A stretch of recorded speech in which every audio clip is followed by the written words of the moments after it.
بسم اللہ الرحمن الرحیم، اللہ کے نام سے جو رحمان اور رحیم ہے۔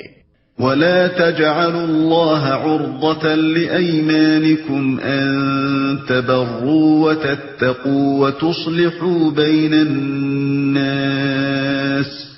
وَاللَّهُ سَمِيعٌ عَلِيمٌ۔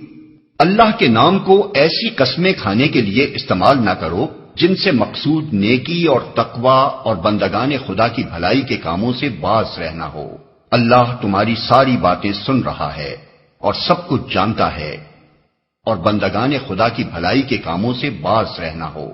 حدیث صحیحہ سے معلوم ہوتا ہے کہ جس شخص نے کسی بات کی قسم کھائی ہو اور بعد میں اس پر واضح ہو جائے کہ اس قسم کے توڑ دینے ہی میں خیر اور بھلائی ہے، اسے قسم توڑ دینی چاہیے اور کفارہ ادا کرنا چاہیے۔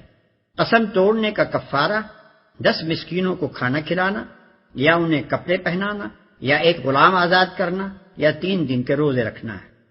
لا يؤاخذكم الله باللغو في أيمانكم ولكن يؤاخذكم بما كسبت قلوبكم واللہ غفور حلیم۔ جو بے معنی قسمیں تم بلا ارادہ کھا لیا کرتے ہو ان پر اللہ گرفت نہیں کرتا، مگر جو قسمیں تم سچے دل سے کھاتے ہو ان کی باز پرس وہ ضرور کرے گا۔ اللہ بہت درگزر کرنے والا اور بردبار ہے۔